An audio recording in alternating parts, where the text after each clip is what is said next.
Hey everybody, Shane Presley here, Rock Paper Podcast. Thank you for checking out another brand new episode. Today's features Earthworms. Earthworms Return to talk about their brand new album, Garden in the Ruins, now available wherever you get your digital music at, and currently available for pre-order on vinyl.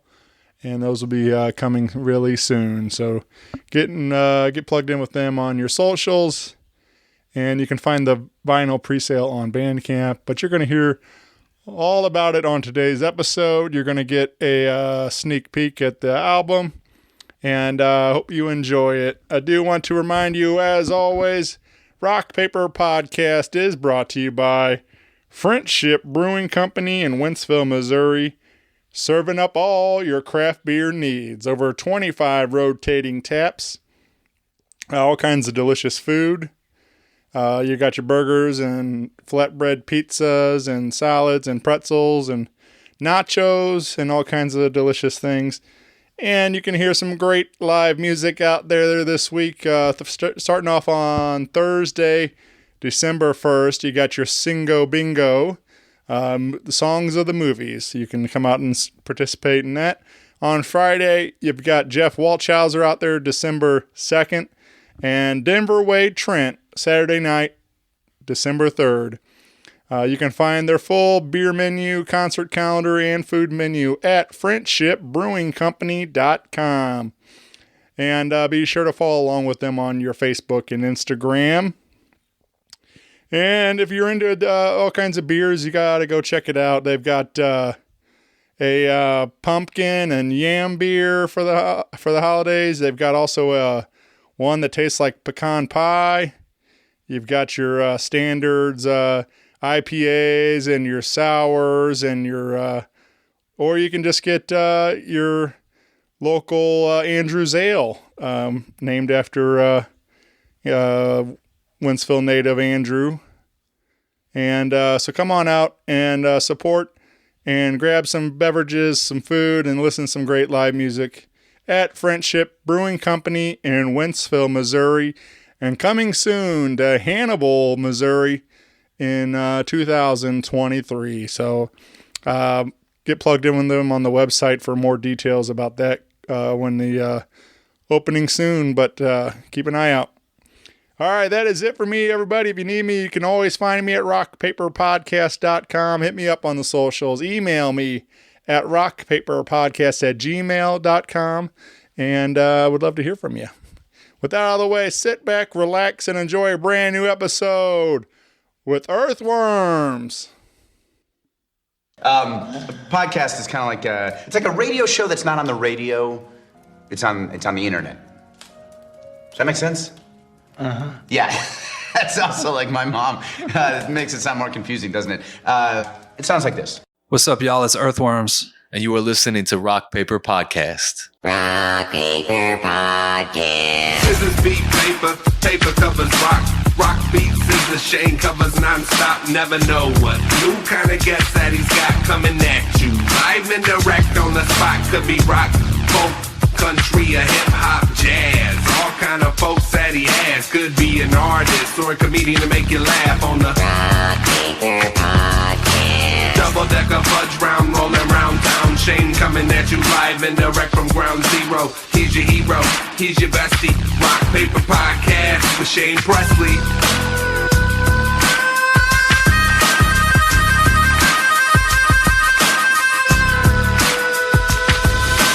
Rock Paper Podcast. Hey, everybody. Shane Presley here, Rock Paper Podcast, coming to you from St. Louis, Missouri.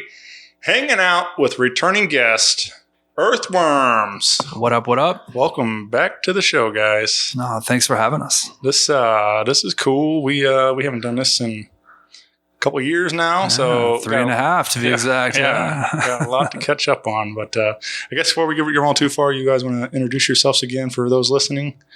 Yeah, I am Mathias, and This is Black Patrick Yeah. of the Earthworms. And we are missing. Happy to be here. Yeah, absolutely. I'm happy to be here too. We're missing DJ Moff. Yeah, Moff is as we record this, he's setting it off at the new soccer stadium. Yeah, which is downtown. Yeah, crazy. So cool. Yeah, he'd be doing that. Yeah, that kind of thing. The Blues. He was their official DJ for what, like 3 years running. Yeah. I just think that's neat that like being there day one at the stadium, like, and all this stuff, like. And I saw Steve Ewing's down there. You got the new Steve's Hot Dogs location in there. That's right. Steve's killing it. Yeah. Yeah. So, and you guys go way back with him too. And oh God, I've known Steve since I was a teenager. Yeah. So looking forward to see some professional soccer teams. That would be cool too. Yeah. I know my son will be into it. He wants to play college soccer. He's going to be in high school next year.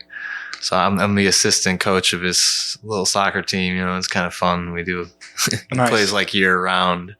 He's pretty into it. So yeah, he's kind of pumped about the new St. Louis soccer team. It's gonna be an MLS team, right? Yeah.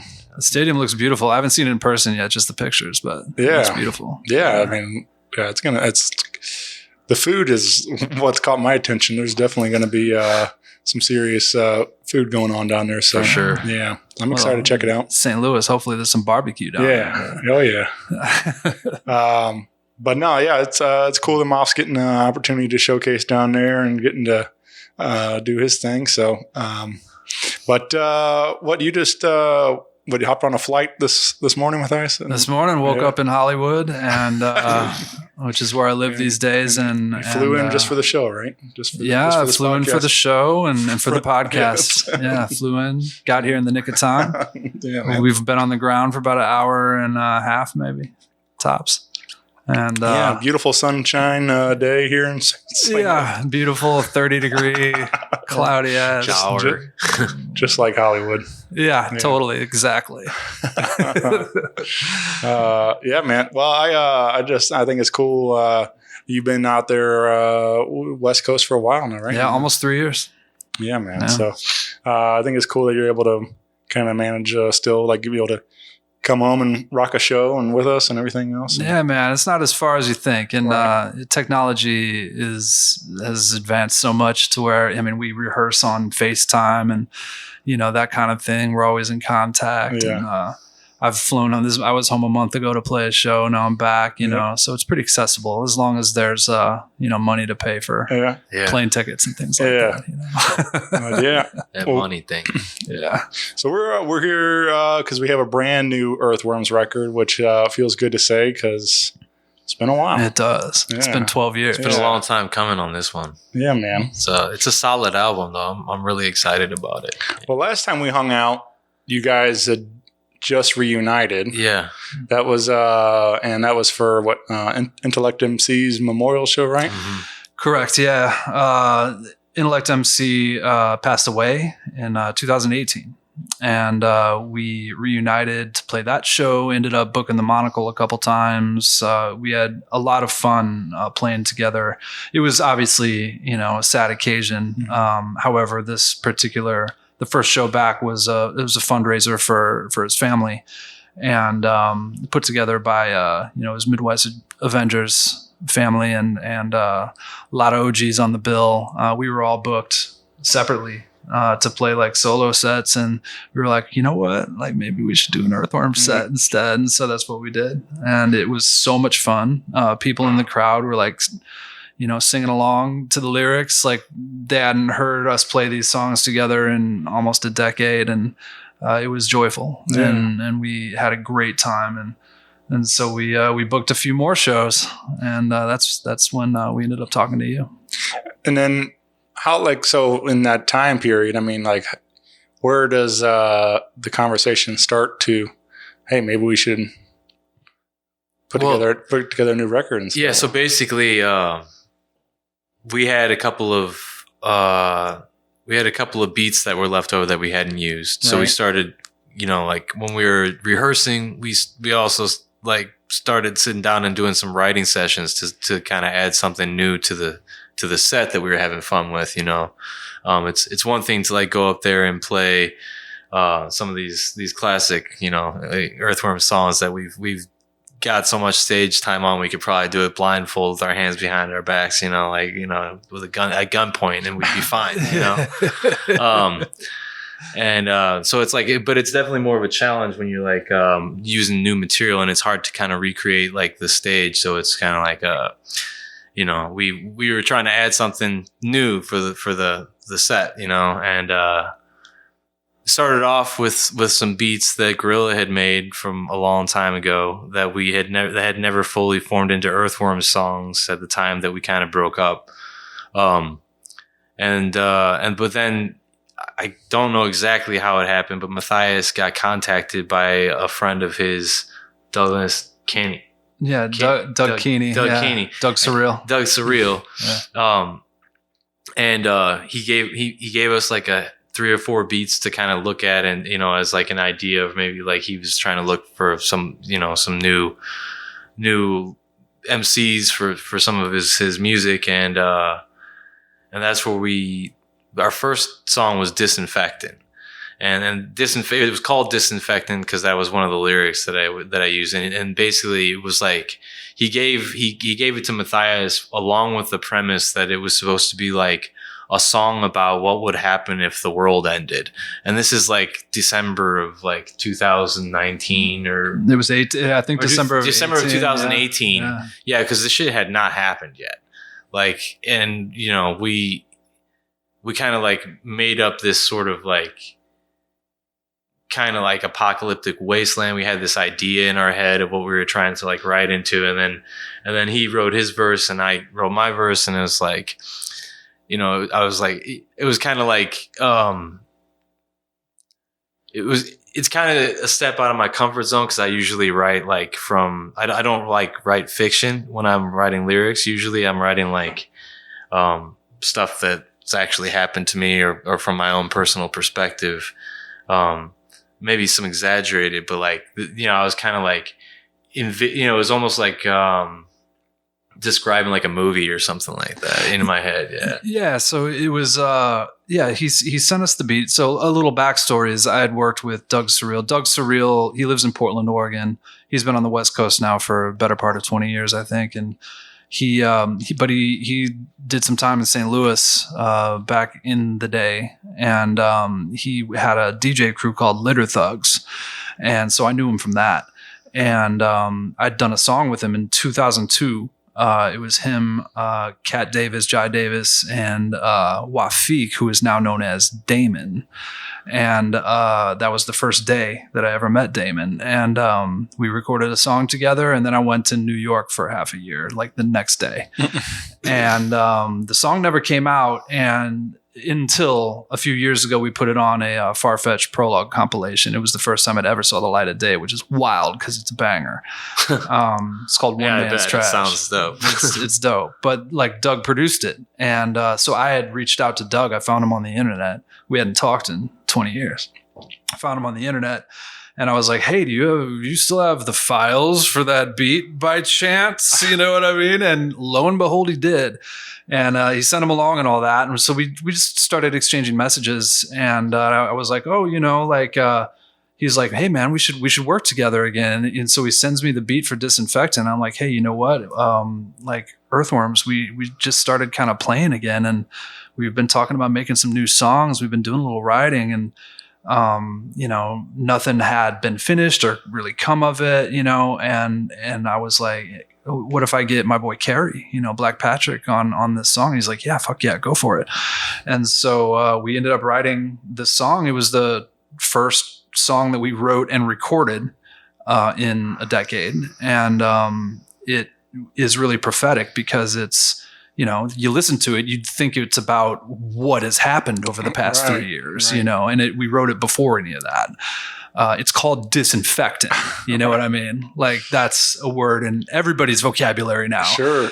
And it was weird. I was like imagining like a kind of like a zombie survival apocalypse sort of scenario where like I was trying to survive and going and scavenging for shit or something like that. And like the idea that toilet paper, the idea that things that are necessities would become commodities was sort of built into the the perspective of my verse, and that was it's one of those eerie prophetic moments, like where you're writing what you write becomes reality, or or like I was saying earlier, the meaning of what you write with what intending for the meaning to be open ends up evolving, on its own. It ends up just without you having anything to do with it directly, and it's kind of interesting. Super wild, man. Yeah. It's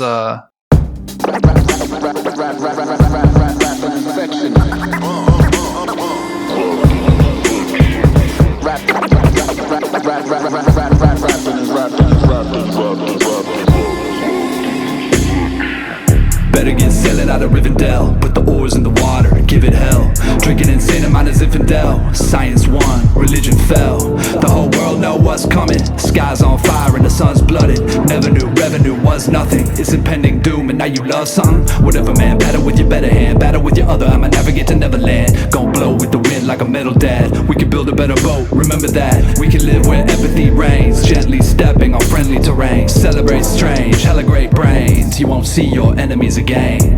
When you're watching the world explode, do you like the way it glows? But why does it feel so cold? Why does everybody move so slow?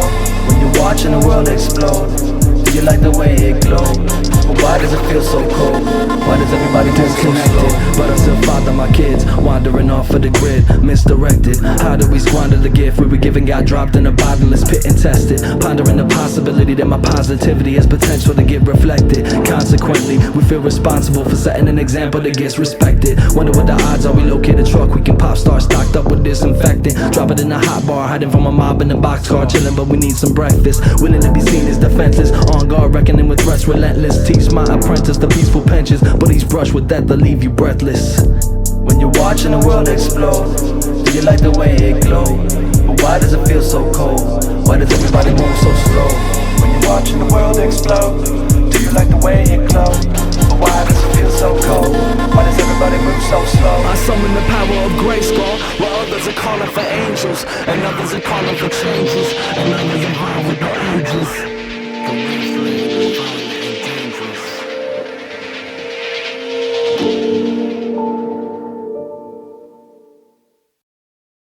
It's not the first time that's ever happened. Like I wrote myself into corners lyrically sometimes. Like I mentioned, having kids indirectly, like multiple times throughout like the first and second album, and then that happened to me. And it was like, I kind of did that to myself. It's hard to pinpoint the exact quote or something like that. I could probably dig it up, but it's not like it's funny the way that happens though, basically. Yeah, man. Yeah. And honestly, and just to tie up the subject here, the idea of Disinfectant was that, okay, what if the world ends and you can build it back up again on your terms? Yeah, that was part of it. And so that's also where that idea is the premise of the entire album. And the name of the album, Garden in the Ruins, comes from that idea too. Nice, man. Yeah. Yeah. So you guys are you're gonna have a Earthworms like Powerball winner song coming out or something too? Yeah. We should. Yeah, we should do that. Yeah. Keep writing stuff until it comes true, right? Yeah. Exactly. Yeah. Maybe we're onto something. Might get the correct Powerball if you decode the messages within the lyrics. Can you imagine that? Like that with that 1.3 billion or whatever? Yeah, a guy in Altadena, which is about 20 minutes from where I live in LA, he was the only Powerball winner. And then the 83-year-old man who sold it to him, the person who sells it always gets a percentage. Yeah. That dude got a check for $1 million. Yeah. It's nuts, man. Yeah. That'd be nice. Yeah. That's your whole life's different now. Yeah, I don't know. I can't even imagine. I don't know what I would do with having. I can imagine a million ways. Well, yeah. that I could spend that money. All right. Most of it involves travel. Yeah, sure. Oh, yeah. Yeah, I mean, that kind of, you can probably buy your own island there, right? Yeah. So. Really, I just want to travel a lot and buy a brand new Ford Bronco. Yeah. Yeah. It was cool. I'm not complicated. Yeah, all right. Garden in the Ruins will hit all your streaming platforms on November 18th. That's right. Yep. And but we do also have vinyl pre-sale going on right now. It's true. The vinyl has taken full 10 months, maybe 11 months, 10 months at least to get pressed. Which is something I can't even explain. Really. It's some weird supply. It's some supply chain There's fuckery, but it's also Silk Road or something. well, yeah, and they quote our record label is boutique, right? And so we're getting a very limited run of records pressed, and then somebody like Adele or whatever comes in the fray with all of their financial backing and orders thousands of records to be pressed. They're gonna push that up in the queue, and orders like ours are going to get pushed back when there's only 3 record plants in the United States right now, really 3 or 4, something like that. Yeah. Not many. So everybody's just backed up. We were quoted 8 or 9 months and it's taking like a month or 2 longer, which is just super shitty. Come on, but Taylor Swift. I'm saying Taylor. But yeah, no, it's supposedly there's been delays for larger labels and stuff like that too. So for sure, I promise you, they're not waiting a year though. Well, but I was just listening actually a bit ago. Jack White on Rick Rubin's podcast, Broken Third Record, Man, and he's talking about Third Man, and he was kind of talking about kind of going into some detail with Rick, because Rick's like, I don't really know anything about like press plants and stuff, I was like, so he's kind of shining a little light on what actually goes into making the records, and it's like, and it was pretty fascinating to hear him talking about it, because like, again, I don't know that world either. I mean, I listen, but I don't really know what it goes into actually the recycled plastics and stuff to make the wax and all those things, and so it was cool to hear kind of him shining a little light on that behind the scenes and stuff. So for sure, Third Man is he's. Thank God for Jack White. You know what I mean? Yeah. I'm glad he's doing what he's doing, and he's got a fully functioning record plant, and they're busy as hell these days. I think we got a quote from them for our record. We ended up going through a different company, but he talked also like how like at the time all this equipment, like a lot of these factories have shut down and like threw away their equipment and stuff. Well, and there's a weird nostalgia I feel for like the days when like, in order to be a dope DJ, you had to bring fucking crates of records with you. You know what I mean? Like, and it's silly to be nostalgic for stuff like that. Yeah. At the end of the day, it's like, that's like, and your phone with a cord on it that you hang up at the house. Like, and if I'm not home, you're shit out of luck. You know what I mean? It's like, beyond nostalgia though, too, a whole lot of people have record players at their house. We have one, and it's, I mean, at the end of the day, it's a really beautiful piece of art. For sure. It's a beautiful piece of artwork. A collector's item, and nothing sounds better. Yeah. Nothing sounds better. Vinyl sounds so delicious. Yeah. It's so warm. It's so good. I was excited to hear you guys are doing this. So I got my copy pre-ordered, and thank you. I'm excited also because you Jim who did the artwork for you guys too. Yeah, he came through. Moff's brother, Jim Mahfood, and Jose Garibaldi. That's the team who did it. Yeah, I mean, let me just say on the record, it's an honor to be involved in that dude's stuff. He's amazing artist. And those two did the first 3 records, right? They did. I love comic books. Yeah, same tandem. Yeah, and they did, and this is like 12 years later. They bust out another one together. We criminally underpaid them to do so, and they gave us their best work yet, as far as we're concerned. As far as the artwork they've done for us has all been great. And it's all cool as hell. This is the best yet. It's wild. Yeah, man. So we're gonna get that on the front of the vinyl there, and that's going to look cool for sure, sitting displayed anywhere around your house. And oh man, it's going to pop off those shelves at record stores too. Yeah. So the whole sleeve is dope too. The inside there's like some characters and shit. So if you want a copy, check out the Bandcamp site to pre-order there. You can check out the Bandcamp site. You can get there in a multitude of ways. The Earthworms page on breakfastmusicgroup.com has a link there, and then it's just what is it, breakfast at band camp. I should know this. Yeah. I'm sorry, Sam. Yeah, I'll link it all up on my site. Worst case, if you can't figure it out, I'll have a link for you too. So perfect. Yeah, do that. And if you want to, like I said, the streamers those are all music available everywhere, wherever you're getting your music at. But so add it to your favorite playlist and things. But we wanted to talk also about a song, Cool Runnings, which is the current single. And you guys also did a music video for this one. We did. And features Damon that we mentioned earlier. So that's right. So props to the editor. Let me just say that on the video. Oh yeah, Travis Weir. He edited it all together, which is kind of amazing considering the footage that we gave him. It was all shot on iPhones. Yeah, and which we did that on purpose. We wanted we wanted it to be like rough and ready. And but he managed to sync it all up and link it all up really well. He performed miracles. It's beyond what I was expecting for sure. Like literal miracles. Travis is a pro. And it's actually pretty watchable. It's funny. It's super watchable, it's man. Cool. Yeah. Travis does like some big budget Hollywood shit. Like he's a professional editor out in LA, and he's in cahoots with our label. He's one of our guys, and he hooked it up. I told him the idea. I'm like, yo, we're gonna film this video on iPhones.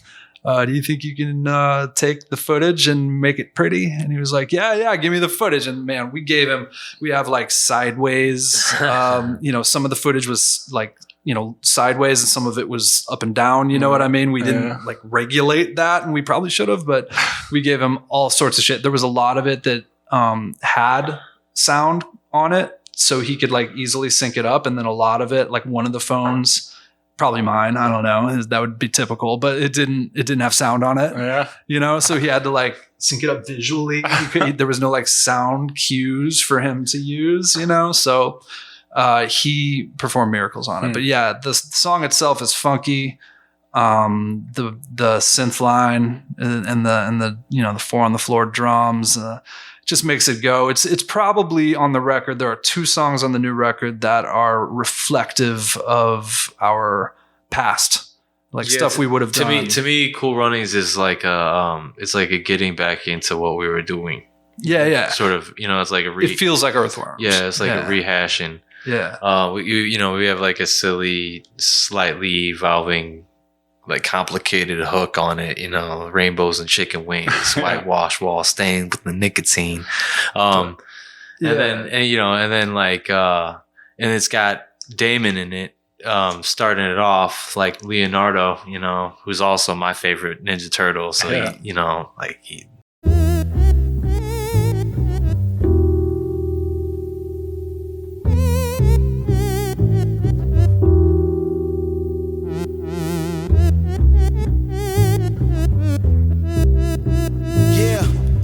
check it out, yeah, Earthworms, they, yeah. Leonardo of the underground, cutting down any fucker come from my brothers. You're just another clown with your face painted like contour. You want war, forged in the fires of Mount Zion, the God force. Damon draw hordes of victims, give them an encore. All for my niggas, I've been delivering dog for a hardcore killer. I did it not cause I'm into it, committing mass murder and serving all with the penmanship. All for the game, I talk it but they can back it up. Carrying the world on my shoulders, the weight is adding up. Even Atlas shrugged, and daily I'm fighting Draculas. Whack ass rappers and amateurs, man, I had enough. I'm finna snap a camera, can't capture a savage, insane master. I've damaged your brain faster than having cocaine after you battle the same bastard. Who won it? Don't do it, I'm smoother than Cool Runnings. It ain't all just rainbows and chicken wings. Whitewash wall stained with the nicotine. Ain't counting big bank rolls and limousines. Perfect game, throwing everything but the kitchen sink. It ain't all just egg rolls and sticky things. Everybody borderline, but it stay bittersweet. Splinter cells barking up your Twitter feed, hanging out like Spaceballs on the missing link. What it look like? What it look like?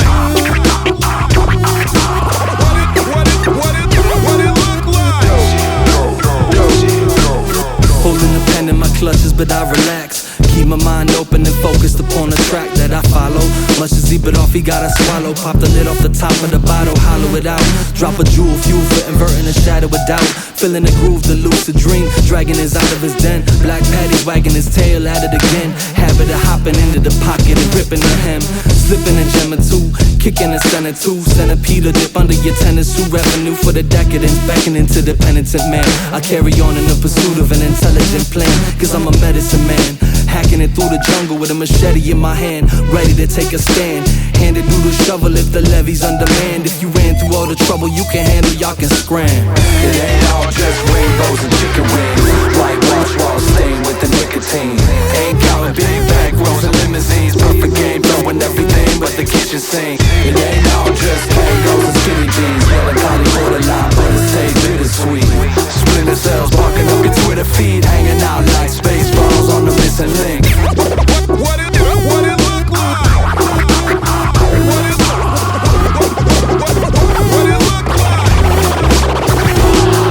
It's a rumble in my tummy, struggling with money. Came here for the nummies. Stay cause it's lovely. Stay cause the city keeps punting. Stay cause we came from nothing and we made it into something. It's an epic like Frodo in the One Ring. We're schizophrenic and we don't know what we're wanting. First and third and the cleanup hitters bunting. Thirst is served and the meter keeps running. How can a fella help it? She's stunning. Booty that'll make you lose your cunning. But Rudy gon' fail if there isn't any hunting. The ship gon' sail if the it is just fronting. Run and tell them worms are coming. The old girl is humming. We turned it up cause the whole world is mumbling. We earn your trust with a slow burn, it's bubbling. We turn rust into gold with cool runnings. It ain't all just rainbows and chicken wings. Whitewash walls stained with the nicotine.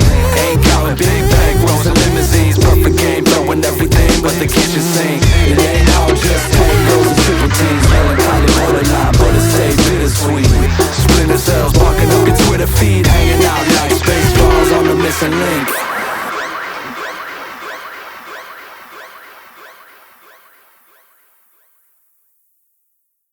Yeah.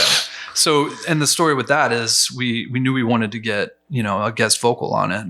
And Damon and myself and our cohorts had started Breakfast Music Group during 2020 when everything was locked down. And so I was like, well, it makes sense. I mean, Damon's busy, he's at it, he's active. And also he's like one of my favorite rappers. His verse is so good. It's so good. Yeah. And we were in the studio. We were at Fat Buddha downtown St. Louis at the time, recording our parts for this song. And while we were there, Damon was in the studio. He was like, hey, send me that beat. And I sent it to him. He wrote his verse and recorded his verse, sent it back within an hour. Nice. And so we were able to insert his verse into the song in real time as we were actually working on it in the studio, and lickety split. Nice. He was he really came through, and it's a hot one. It was a Doug Surreal beat, and we were kind of writing it to one of those old Gorilla beats at first. Oh, we were. Yeah, you're right. You're right. Actually, no. It was a beat that me and Capo made. Right. Yeah. Me and Capo, we made a collection of beats, a bunch of them. And none of them have ever seen the light of day, I don't think. And some of them should because they're pretty good. But this particular one was okay. And I think Capo would agree with me. Yeah. It was okay. But we had written our verses for that. And maybe even the hook. I'm not sure. Yeah, we had the hook too. Did we? Okay. Yeah. And then we started working with Doug Surreal, by the way. The new album is in tandem with him. Like it's a co-headline. Yeah. Co-build. Doug Surreal does all the production. That was part of the story with the with Disinfectant is that he gave us kind of a synopsis of what he was thinking, at least through Mathias. That's my understanding of it. Mm-hmm. And then Mathias and I both executed that concept sufficiently, but he was really into it, and he was like, oh man, they listened to what I was saying and they totally captured it. And that was sort of the nexus of the album in a sense, I was like, he was extremely happy with the way that turned out. And we were like, yeah, that's tight. Let's take this momentum and this collaborative vibe and let's kind of keep working on it, and so then it was like, okay, here I've got these couple more beats, it was which one at a time, two at a time. Yeah, this one and this one, and then we come back this one's dope too. This would work with this, and then I started kind of going through my lyrics that I had been kind of sitting on like wanting to, I've been wanting to work on a solo album, but I've been too busy being a dad, and it's hard to like stay motivated and ambitious without the crew, without Earthworms. Is like my position was more or less like, the stupid artist, flake, that shows up when he's supposed to and gets his, lyrics done. It's always been kind of hard for me to do this on my own. I like being a teammate. I like bringing whatever we're working on up, and making it better, everybody plays their part. Yeah, for sure. Yeah. That's it. Basically, that's sort of how it all went down with Disinfectant. I don't know how I segued out of what we were talking about either, so I didn't mean to. Well, no, it's all good. Yeah, no, you're absolutely right. And so Cool Runnings, that beat was one of the first like 2 or 3 he sent us. Right. And so we decided to take the lyrics we'd written for the beat that Capo and I had made and transform over to this new beat because keep the momentum going. It's like, let's keep it going. We were starting to have like regular writing sessions at this time. Yeah. It was kind of fun. For sure. He was coming over. I was living in Soulard. Yeah. Actually the apartment you came to when we did that last podcast, and Carrie was coming over weekly, and we were having writing sessions and really cranking out some good shit. And it was all over Doug's beats. And, initially we're like, okay, it's going to be a 3-song EP. Yeah. Okay. Maybe it's going to be a 5-song EP. Okay, there's another song that we like, and then it turns into a 13-song full-length When album. Mathias gets into a groove, he will like pump out lyrics really quickly, and they're usually really good too. It's like, how the fuck did you come up with that in such a short amount of time? And then I'll be like, all right, well, at least I've got this like bank of like bits and pieces and 4 bars and 8 bars that I haven't used yet, and a couple of verses that I could kind of stretch or add to, or some things that I've been working on that I hadn't necessarily, and then basically started taking my concept of a solo album and kind of marrying it to this thing. And that was one of the things that I was explaining to Doug, like when he first kind of got to that point where like, I guess he because in this group we compromise with each other, and like we don't always see eye to eye about something, or we don't always agree upon everything directly, but at the same time it's like, sometimes I'm right and sometimes Mathias is right, and we'll discuss it and decide which way to go and don't look back, Mm-hmm. Yeah, and you know what? And then for this project, like Doug Surreal, he's the great equalizer. We'll bounce something off him, and he'll give us his like unfiltered thoughts, and like just recently we were having a conversation about a mix. There was a mix that for I think the newest one, Snakes and Ladders. We just recorded that like 2 months ago, and it's on the record. And it's got Zach Bishop on it, and it got a mix, and I loved it. I loved the mix. I thought it was great, and I bounced it off of everybody else. And Doug came back; he was super critical about it, and he wanted to see some like pretty serious changes with it. And I mean, it's good that he did, because it's checks and balances, and we all were like, okay, you know what? Yes, let's go ahead and change it. I think we respect each other enough to where, somebody feels very strongly about something and everybody else is like, well, I mean, I like this, but like you feel really strongly about this particular thing. So let's go ahead and make these changes, right, see what comes of it. And we did. Sam went back to the drawing board on the mix and the master, and it came out sounding like $1 million. So.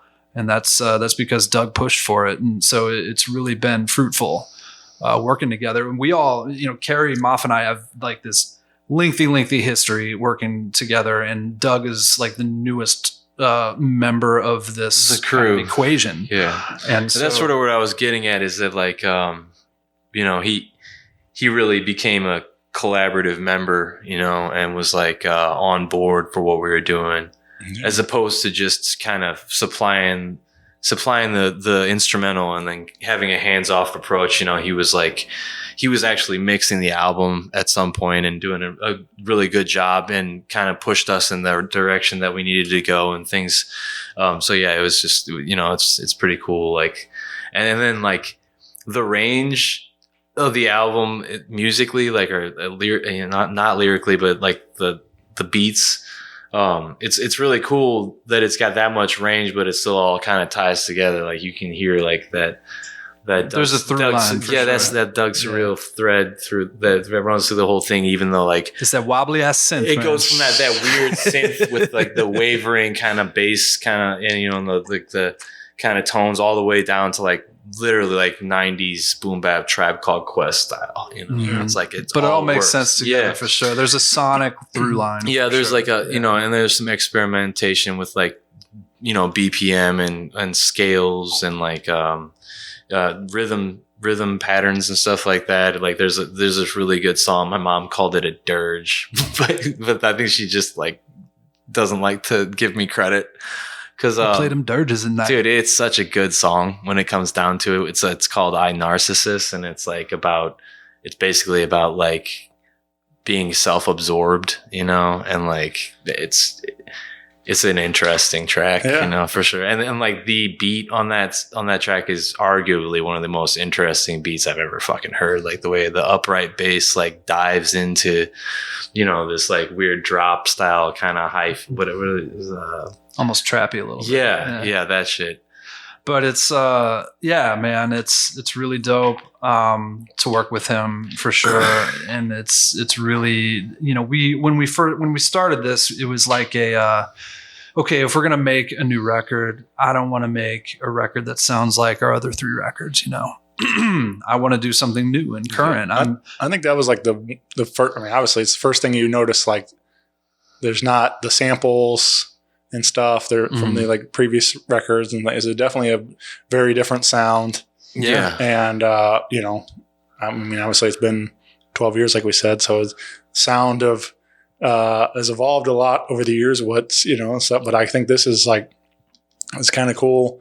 You still got the Earthworms flavor, obviously, with you guys as the MCs, but like you're getting it kind of through more of a modern take on it. I don't know, it sounds cool, man. No, thanks, man. I appreciate that. And that's exactly what we were going for. I think like, what kind of going off what you're saying, like, I think there was some crucial songs that like had sort of a simplistic, repetitive sort of vibe to them that emphasized that aspect of what we were doing in a different way. Whereas like this new album has like these like little nooks and crannies and shifts and like and changes in the music that kind of tend to emphasize the complexity, and I think Mathias and I both are more mature lyrically, although we still fuck around and have fun as much as we ever did. But like there's I feel like there's some depth and complexity to the album that is reflective of like the complexity of the actual substrate of the music itself.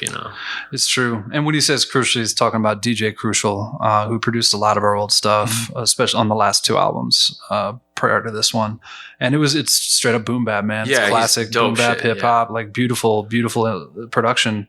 And that's what we were all very, very into back in the day. Right. And, even in extent, I extended that with Mathias and the Pirates after that. And my solo record, it was a lot of boom bap stuff on all of that. Not entirely, but that influence was there throughout. And I got to a point where I just got plain sick of boom bap hip hop, man. Like I just got sick of it. Like not me, but I totally understand and respect where you're coming from too. Right. And in my opinion, we still have like all those aspects, but there's a different kind of like emphasis in this album. There is for sure. And I think, it sounds like the times. It's dark, it's bassy, it's angry, it's a little mean. It's also like explorative, lyrically, sonically. We stretch out a lot, it's really focused. It sounds like today. Yeah. And we were a product of our time back then too, 10, 15 years ago, we were making music that sounded like then. Right. There's snippets of, probably 4 and 8 bars of things that I wrote in my early 20s that made it into this album because I don't throw things away. I just keep working on them like a puzzle, which is kind of satisfying. It's like, it's really nice to I don't know, man. One of the analogies I've had is it felt like there was too much stuff on my plow, the old stuff on my snow plow that needed to get cleaned off in order for me to keep going. There's a Tara Reid reference that I used to hear back in the day. Yeah. You finally put it on this record, and I don't think anybody's referenced Tara Reid. Flows. Every time I hear that, I'm like, yep, that's like it's like a shout out time capsule to the mentality I had 15 years ago. Yeah. But, I'm not going to change it. Everybody get drunk like Tara Reid. Yeah, do something that's embarrassing. Do that. It's all good.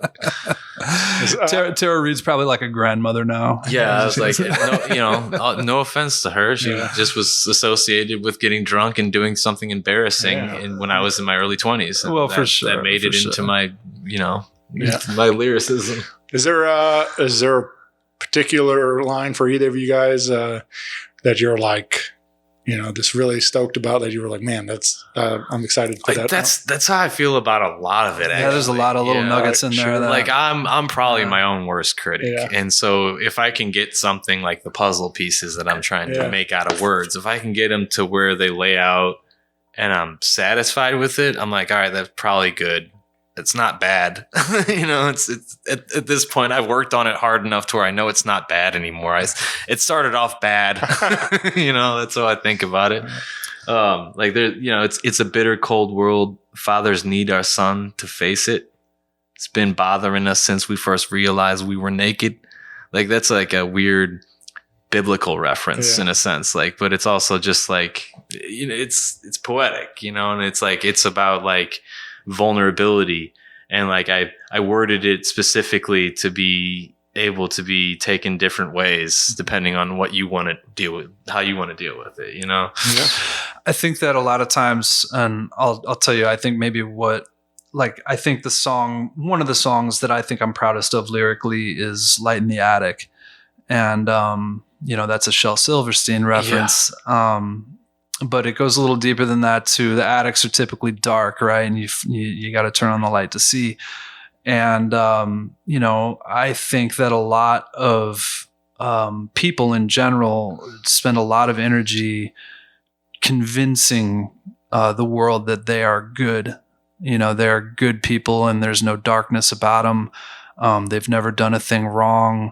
They're the first to try to cancel somebody or whatever, and I think that in reality, I think most of us have a dark side, it's a yin and a yang, it's balance. And Light in the Attic for me is a celebration of that dark side, or not even a celebration, an acknowledgement of it, coming face to face with it, telling the world that it's there. My verse in particular is, it's basically just sort of like putting myself on blast. It's look at me, look at me, look at me. I am the night. I'm crookery. I am the flight of the worker bee. It's like a self-criticism, but it's also like, just like, yo, this is who I am. This is what it is. It's definitely not all sunshine.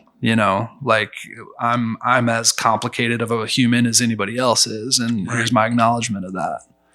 Yeah, man. This is one I picked, one of my favorites from the record too, Light in the Attic, because I told you guys, like, this beat goes hard. Like, it definitely thumps in the car and everything. This is gonna I can't recall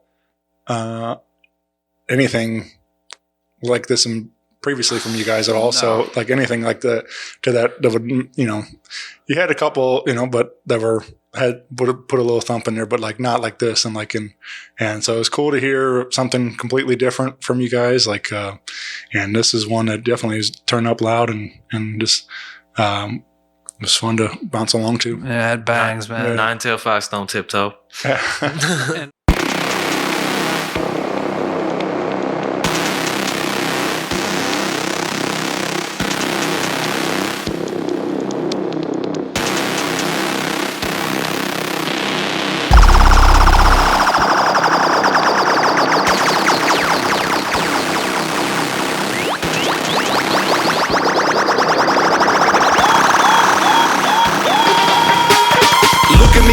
Look at me, I am the night, I'm crookery. I am the flight of the worker bee. I am the fright in the nursery. Look at me go, it's the worst to me. All of my glances are cursory, gaslit anthems and perjury. I package tantrums and murder sprees. Look at me under the dirt again, looking for something to work my pen, looking for paper to ruin, moving through time like what am I doing? Damn, look at me shrooming. I feel like I'm Caesar with cumin. I feel like I'm being a human. I feel like the speakers are booming. Look at me losing my mind, but I'm finding the pocket. Choosing to grind and you like how I rock it. Doing alright and I try not to knock it. Look at me shook like a knife in a socket. My confidence drops and I raise it again. Not gonna stop when I came here to win. Look at me fighting the danger within. An angel would say they are sins. Look at the hypocrite, look at him. He's dirty, let's throw the book at him. He's hurting, I know the look of it. He's hurtling through all the nooks and shit. Look at him go, he's the thirstiest. Yeah, I get you fat like a Hershey kiss. Yeah, I'm in the back with the surly kids. Yeah, I'm in the habit of burning shit. The angel in your heart when it's the devil in control. I'm the light up in the attic when it's dark up in your soul. I'm the metal-faced villain, I'm the shadow on the sun. I'm the midnight marauder when the battle has begun. Yeah, who's gonna come to the forefront? Is it gonna be the one with the horns up? Is it gonna be the one with the wings? Do you wanna be the crow that sings? It can't rain all the time, and it can't rain all the time. It can't rain all the time, and it can't rain all the time. Yeah.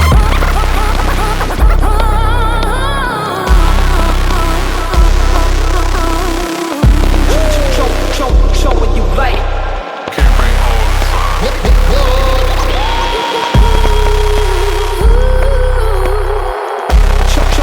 Show what you like.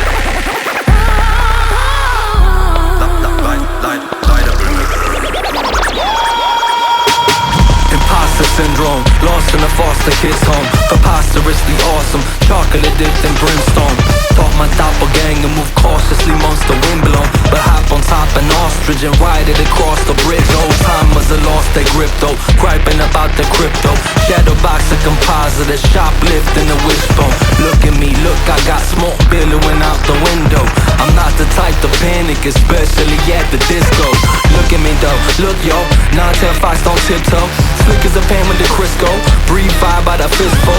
Big fan of old flip mode, way back when I had a flip phone. Was a ninja turtle coming out of my shell as a b-boy, cop a skin tone.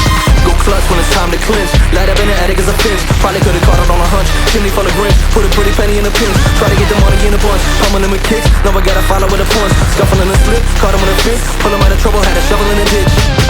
Look at the message you left in the kitchen. I don't want you to let me catch you slipping, but I've been watching you like you've been telling me to. While you try to play out of position, easily dodging a head-on collision. Don't act like I don't know how to play chicken. Peacefully pumping the piston, subs in the trunk and he bumping the system comfortably. Jumping the beat, I guess that I just need something to eat, something to chew. Look at me looking for something to do, like I'm stuck in a zoo. Nothing to prove, stubborn and humbly stay on the move. In a concrete jungle, I'm teaching my son how to hunt for the food. Gotta preach on the run and keep speaking it. I'm the angel in your heart when it's the devil in control. I'm the light up in the attic when it's dark up in your soul. I'm the metal-faced villain, I'm the shadow on the sun. I'm the midnight marauder when the battle has begun. Yeah, who's gonna come to the forefront? Is it gonna be the one with the horns up? Is it gonna be the one with the wings? Do you wanna be the crow that sings? It can't rain all the time, and it can't rain all the time. It can't rain all the time, and it can't rain all the time. Yeah.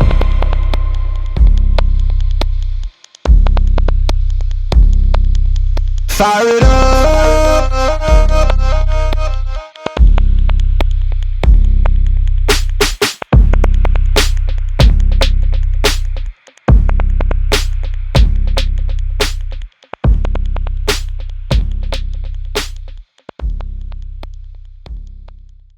I should say also the hook for those, and maybe should I spoil this? Yeah, I don't know. So for the nerds out there, and for the nerds of a certain age, I suppose I should say, the hook. If you've ever seen The Crow, you know Brandon Lee.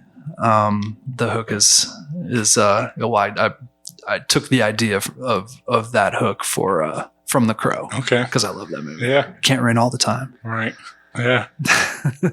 I kind of just ran like, so I did like almost a like free association with words and thoughts and images, and I was trying to like go out on a limb because I love Shel Silverstein, and I was trying to like tie it all in and make sense, but then I just like tossed that aside and was like, all right, I'm gonna ride across the bridge on an ostrich, you know, like it has to like.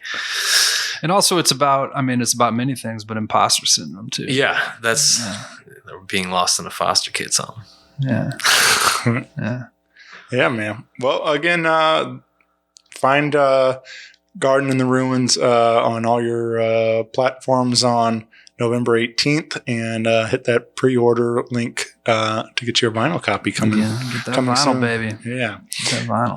And you can find all Earthworms stuff on your Facebook and Instagram. That's right. And so get plugged in there. And There's a Twitter though, and I tell you what, I guess I'm not trying to promote Twitter right now. The Light in the Attic, it's like a cool beat for sure. It's got it's like my verse actually, it starts off kind of like slow and then like kind of catches up with the beat at some point, and it's like different looks at it, I really like the last part where it's like look at the mess that you left in the kitchen. I don't want you to let me catch you slipping, but I've been watching you like you've been telling me to, or you're trying to play out of position. Like I literally, that is partially directed at my son when he's playing soccer. Like I said, I'm his assistant coach, but it's also metaphorical for like whatever else. Like I initially thought it was directed at me. it is. Yeah. I was like, because I'm a little bossy sometimes. Yeah. but I'm good at doing that though. Like I'm good at like being such a nice guy that it's like makes you reflect on your behavior. Yeah. Like, I heard that lyric. I was like, I think that's about me. I definitely had those thoughts, man. Like, you listen to somebody and you're like, wait a second, is this about me? Is this about me? Is this a diss? But I've definitely had that cross my mind. Like, yeah, that's funny though. We kind of drifted from the video, talking about the video for Cool Runnings. So I want to mention, I thought it was fun. There's a couple of shots where you guys have like big heads. yeah, that's my favorite part of the video too. Like, I think part of that is like I was really not fully comfortable with my verse yet. And like we'd be playing it and I would just be mouthing my lyrics, but like sometimes I'd be like, a lot of the time I was wrong about what I was saying. And so like, and it just looks bad if like he times it up and he's got you in sync and then you're like not saying it right. It's like, well, I can't use that footage. Yeah. So like, you know what? I'm going to take this part where you said it right, 3 hours later at this other part and just put your face over you. Yeah. And then it's also like, I've seen that exact same technique done in like a Prof video, which it was hilarious. I think it was like I think Prof complains that it's like one of the like biggest wastes of money. He spent like hundreds of $1,000s on this video, like going extra in every direction. And he was like, it was a waste of money. Nobody liked it. And I was like, dude, that video was awesome. That made me think you were completely legit. Don't ever fucking regret making that shit. It was dope. So it was interesting. Like the whole big head floating over the fucking little body. That shit was hilarious. Well, I also thought of I think didn't a Ludacris video like that or something like that? Yeah. Way back in the day. Yeah, definitely. Where like big dun dun dun dun dun. I just think it was a fun look on there, but it wasn't like, my business, my business. It wasn't overdone. About my business. But it, very well done video. So check that out on Breakfast Music Group on the YouTube. Yeah, on the YouTube, yeah. The interwebs. So I think hopefully we get some more of those, man. I think it's cool seeing you guys and doing some music videos. Yeah, we should do some. I wish we had time to shoot one this week. We just don't. But yeah, we'll get it together. I'm gonna have the boys out to LA. Hopefully we'll do it out there and try to get something shot out there. Maybe we'll set something up next time you come out here. Yeah, or that too. I mean, we know plenty of people in both places that can facilitate. That can run an iPhone. Yeah. Well, maybe we'll use real cameras this time. Right, yeah. I think the iPhone video was good for what it was. I don't maybe want to make it a theme, but balling on a budget over here. So well, I do. I mean, that's that's also kind of a testament to how good those cameras are now. Like, the fact that you can shoot they have 4K possibilities with the new ones and stuff. I mean, you don't need. I mean, it's nice. For what it's worth, I thought we caught some pretty cool angles of St. Louis. Sure. Some weird like nooks and crannies. Yeah, and we got to give a shout. South also, we had help. Shooting this video. Jessica Jackson, a good friend of mine. She lives in Cincinnati these days, but she was here for a long time. She helped out shortly before she moved back home, and Aaron Soroka helped out as well, and then Shelby Carter came through. I think he held a camera here and there. And That's the dude. Yeah. we shot, like all of us like held the cameras, at any given time. Yeah. So everybody had a hand in it for sure. Nice. And then Travis took the big old mess we gave him and turned it into something pretty. Yeah. Yeah, man. I'm so hopefully I know we got a release party happening. That's right. By the time you all hear this, it will have happened. Yeah. Hopefully you were there. Right. Yeah. And hopefully that's the start of a lot of more shows coming up. It's true. It's a challenge. I live 3,000 miles away from here, so it's we just do it when we can do it. Yeah. We're not going to play every month or anything. Which, frankly, I've done that for years and years and years. I don't want to do that anymore. I want to make I want it to be a special occasion every time we play. Right. It's not to say I want to play once a year. I want to play more than that. But there was a series of canceled shows. there were I don't know if you heard, but there was a global pandemic. Oh yeah, I heard about that. Yeah, I know. It's I don't know. Some people have never heard of it, but and there were a series of canceled shows because of that, and some pretty good ones too. Yeah, and but what happens, right? Sure. And we've now played a few, times over the last couple of years. We played Grove Fest here in St. Louis last year. Thousands of people were there. That was super fun. But then a year went by before we played another show, and that was just a month ago at Four Hands Brewery. And that was also very fun. And now we have this weekend at Platypus, and super stoked on it. I also we started talking about the beginning of the show that you guys joined for Intellect MC, and I was cool to tie that together too, also to the new record that you guys made sure to highlight him on this album. Also, that was purposeful, which was really nice. I mean, it's cool. Like, it's you have the voicemail. Yeah, it's a voicemail. Yeah. So Moff made a Mix and Earthworms mixtape, 2009 or something like that. And we asked a bunch of our friends to call and leave him a voicemail for the mixtape. And Intellect was one of them. And that's the voicemail he left. Yeah. And I don't know if it made it. I can't remember if it made it onto the mixtape back then. It probably did. I don't know. But when we were talking about it, Intellect, his passing was the whole reason we got back together. And we wanted to pay tribute to that. And Moff still had that recording. Yeah. And so he dug it up and we used it. Yeah, I thought that was really cool. It was just, it's nice to see those moments. I think there's one of my favorites. There's a group Blue October. I don't know if you guys are familiar with them much, but they have a song called "Hate Me" that was their huge hit for them. But there's Justin, the lead singer, was kind of struggled with addiction and different things over the years. And what an artist! Yeah. And there's a voicemails from his mom calling to check on him and saying, "Hey, I hope you're doing good," and all this stuff. And it's just it's really.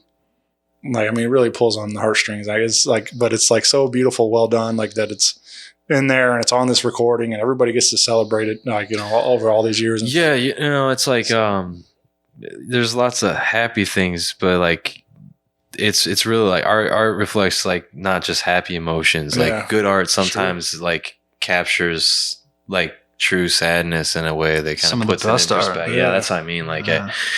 So that makes sense to me. That sounds pretty. But I just think it's cool. You have that, and you can have, now we're sharing it with the world and stuff. And so I wish I had saved some of those voicemails from my mom and stuff. It's that kind of thing. It makes me wish I had some of those recordings and stuff. And that's kind of actually really the I've talked about in the past, but Kevin Smith talked about it I saw him at the pageant, did a Q&A thing, and that's what he talked about doing the podcast, and that he records all the time with his mom, and that and he said something along the lines of that when the mind starts to slip, like the first memories to go are like the sounds of somebody's voice, and like now he has like all this audio preserved digitally, and that of them talking and things like that. And I was like, and that really like resonated big time. Weighed on me that I'm like, man, I wanted to start doing more with friends and family and have all this stuff. And like I've, since doing the show, I've lost a lot of friends that have been on, and it's kind of, it's fun to reflect on a happier time when they hear how passionate they were talking about their music and stuff. And for sure. So it's, anyway, just like long way going. It's cool to have that recording, and we have this, so, at least you can share Intellect MC with everybody today. So, and a little Easter egg there as well.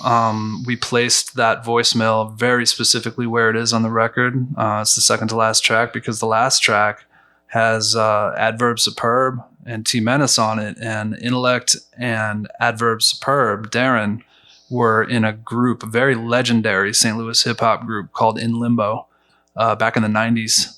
And they were incredible. And I remember seeing them, back when I was super young, and thinking like, holy shit, could I ever be as good as these dudes? And so we put that voicemail from Intellect right before the song that Adverb. Shout out to Darren. Yeah. He gave me a bunch of beats and kind of told me that he really liked what I was doing. Like the first time I ever recorded anything with Earthworms real early on in my career as an MC, and I still haven't really done much with them. We used them for that one song that we did with that guy from Chicago. Haiku. Yeah, Haiku. Yeah. So this whole record really like does a great job of marrying the old and the new. I mean, like you're saying, you got some influential MCs for you guys, and and we got like Zach, we got like a young guy coming up. You got Zach Bishop. Zach Bishop, man. And, you got we're taking old Earthworm style and mixing it with new beats and stuff too. So it's just like really. I think so there's something there for everybody. That's what I'm saying too. Like there's for sure, man. So don't want to do something because of nostalgia. I want to do something because it's like vital. Yeah. Because it speaks to what's going on now, and it makes my heart beat. Man. Nostalgia is great. I fucking love nostalgia as much as anybody, but I don't want to make art based on nostalgia anymore. Not at all. I also like as an artist, you're constantly wanting to create, new and stuff. And like, I've been listening to like a lot of stuff, podcasting and things, and where they kind of talk about some of those like classic records. Well, at the time, like they weren't super, they weren't classic because they were, I think particularly, and even though it's kind of controversial now, mentioning the name of Kanye West, like when some of those records that when he was creating, he was. I'm sorry. Who?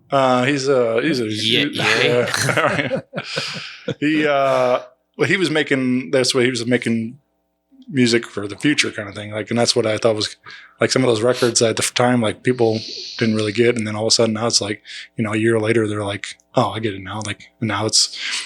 You got there's like an ebb and flow to it too. It's like, but you're right. Like, because that was one of the things that I liked about hip hop was like, it wasn't so guitar centric, and it was like taking and mining these like little gems of moments that happened in the middle of like a big band or like an old jazz song that didn't really have that kind of rhythm, but like if you take this piece of it and overlap it and loop it, and suddenly you got this fucking really interesting riff that you've never heard, and then you put interesting lyrics over it. You make it into something new, and that's the art form, man. Right, that's where it comes from. And so, but at the same time, it's like like some of my favorite artists. Two of my favorite artists, and I don't have a lot of favorite artists. I listen to like albums like over and over again when I like something.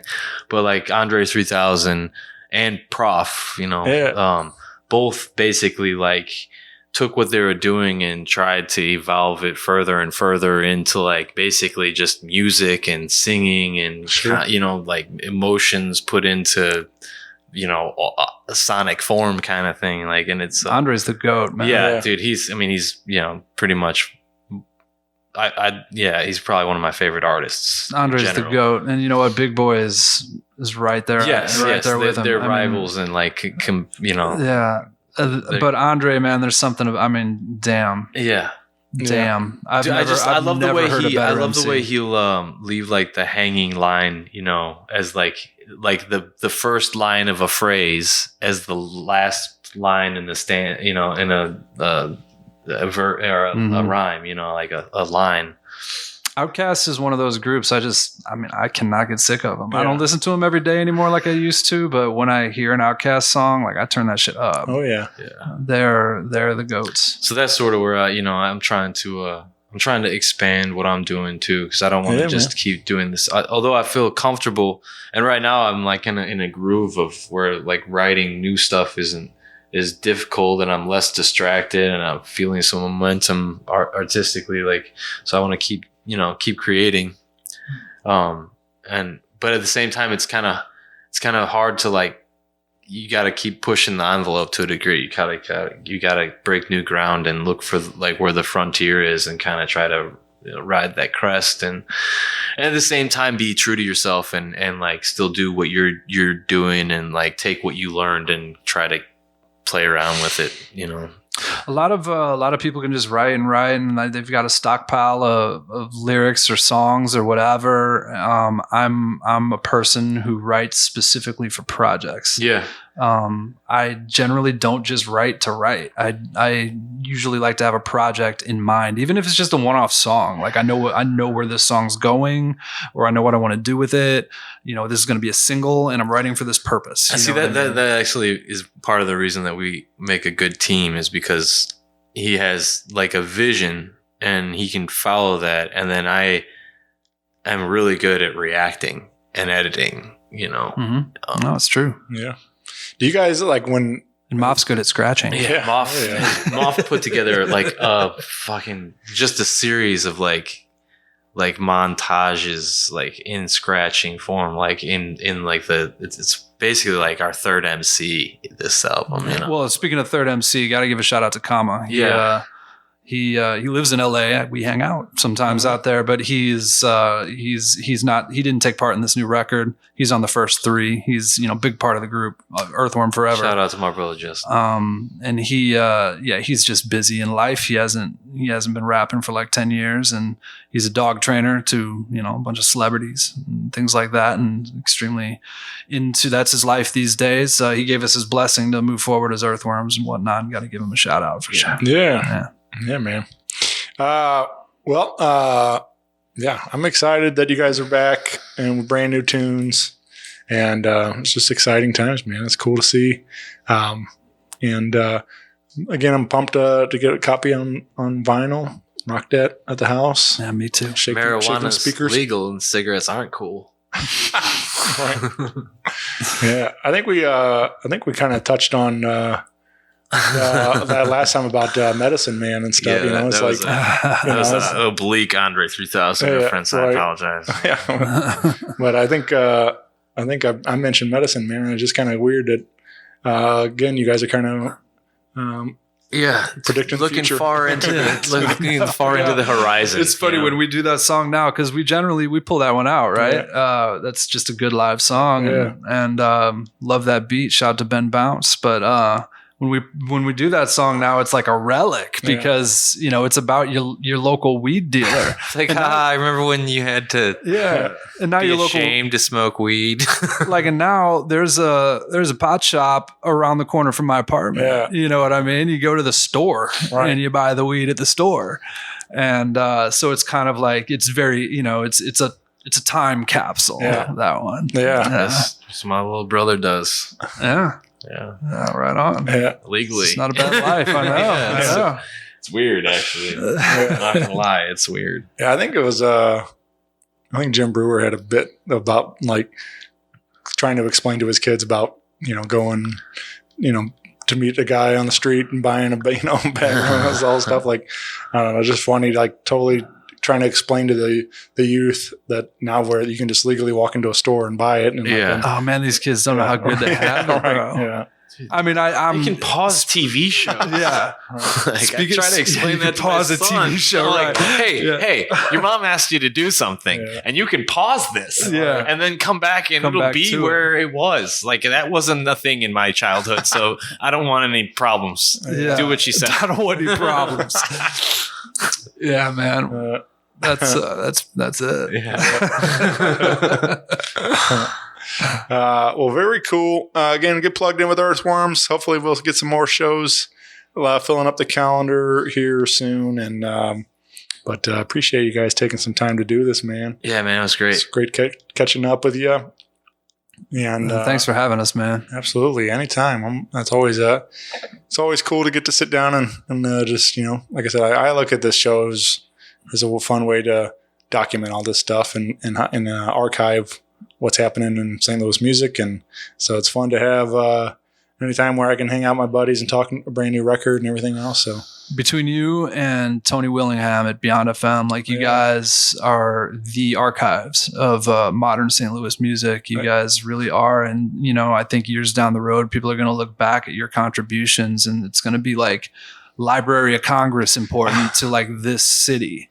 It really truly mean that because you're capturing art in real time, and you know by the people who make it, and talking about it as it's brand new and fresh, and you know, you're capturing like time periods. You know, the last time we spoke was before any of us ever dreamed. None of our wildest dreams included a fucking pandemic that shut down the world. You know, like that is something that has occurred in between then and now. And so like those two talks, you know, I'd be interested in hearing that last interview. I haven't heard it in 3.5 years. So sure. You know, those two, that talk and this talk are going to be wildly different, like the tone and everything, the things that have happened in the world since then, you know, so you're really capturing like moments in time. Yeah. You've been doing this for years, man. It's really important work you're doing. Oh, thanks, man. Yeah. I really appreciate that. Yeah, man. It's cool. You know, like you were saying, having conversations with people that were eventually like these conversations, you know, years down the road be something that, you know, people will be looking up and finding and it'll be there, you know, and like you'll be able to hear their voice and stuff like that and get that perspective. And it's well, and then it'll be like one of those virtual reality worlds we live in where all you got to do is raise your hand and a screen appears in front of you, you know, that it's translucent and you just like, you know, start moving your fingers around to Tony Stark access the different. Yeah, exactly. I love totally. It's going to be Tony Stark like that too. That's cool.